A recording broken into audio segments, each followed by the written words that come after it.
Oi, pessoal, a gente vai corrigir aí os exercícios da página 169, 170 e 171. Eu coloquei para vocês o gabarito, né, da página 169, e aí é simples, porque a gente já tinha falado isso na sala, de discutir a questão das fórmulas, né? A gente tem lá uma fórmula química que representa aquela substância, né? E isso a gente tem aí os exemplos, até na página mesmo. E aí, se vocês olharem lá na página, vocês vão ver que cada substância, né, ela está representada por uma cor, e aí para cada uma delas a gente tem aí uma quantidade, por exemplo, de elementos, né? No caso, na letra A, que é água oxigenada, a gente tem aí 2 átomos de hidrogênio e 2 átomos de oxigênio, assim como as outras substâncias que estão aí na figura.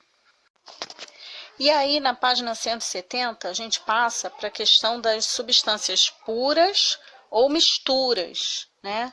Na letra A, vocês podem ver que tem uma mistura, que você vê que tem bolinhas de cores diferentes, né? Mas tem cor, duas bolinhas juntas, aí você tem umas bolinhas separadas, então você tem uma substância ali com vários elementos diferentes, né?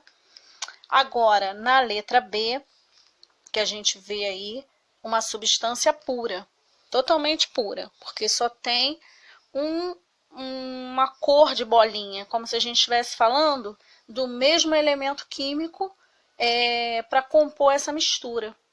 E aí ela é pura. A letra C também é pura, apesar de você ver bolinhas diferentes, mas você vê que é como se a gente falasse de água.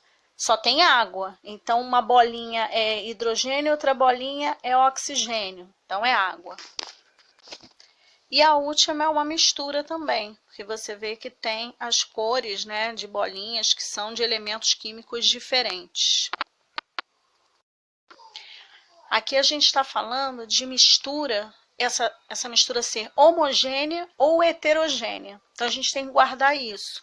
Quando eu falo que uma mistura é homogênea, ela só tem um tipo de elemento químico ali. Agora, se eu falo que ela é heterogênea, eu já tenho uma composição diversificada, certo? E aí, quando a gente afirma que a água é uma mistura, na verdade, é porque ela é formada por moléculas diferentes. E aí, na letra B, a água destilada não é uma mistura. E por quê? Porque ela é formada pelo mesmo tipo de molécula, H2O. Então, se é H2O, ou seja, eu tenho 2 átomos de hidrogênio e 1 de oxigênio, eu tenho uma substância composta, porque ela é formada por átomos diferentes e a sua fórmula química é H2O. Lembram que eu falei? A gente tem, por exemplo, o gás carbônico, que é CO2. E aí a gente tem carbono e oxigênio. Então, são átomos diferentes, igual a gente viu na tabela periódica. A gente tem aquele montão de letrinhas lá, e aí a gente tem uma mistura delas para formar uma determinada substância, certo? Aí a gente tem aí na letra C, como a gente classificaria a água destilada, que é uma substância composta, justamente pelo que eu falei, né? Que a gente tem que pensar que substância composta, porque ela tem elementos diferentes, né, dentro da sua fórmula. O que representa uma substância é essa fórmula. Quando você vê lá H2O, você sabe que é água, mas qual é a composição dessa água? Hidrogênio e oxigênio, certo? Na letra D, o ar puro das montanhas representa uma substância pura? Tá certo ou tá errado? O ar das montanhas, ele não pode ser considerado uma substância pura, porque a gente tem uma mistura de vários gases, né? A gente não tem como separar oxigênio, nitrogênio e vários outros gases. Então, a gente tem aí uma substância que é pura no nosso entendimento, é claro, né? Você vai para as montanhas, você tem um ar mais limpo, mas não é uma substância pura.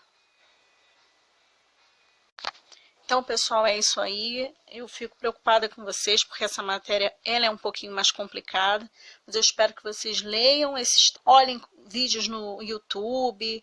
Eu vou tentar mandar outros com, assim, que eu possa mostrar com o mouse, mas para a gente estar discutindo isso aí, tá? Não deixem de estudar, olhem lá, leiam a apostila. A apostila é o recurso que vocês têm, tá bom? Beijo para todos.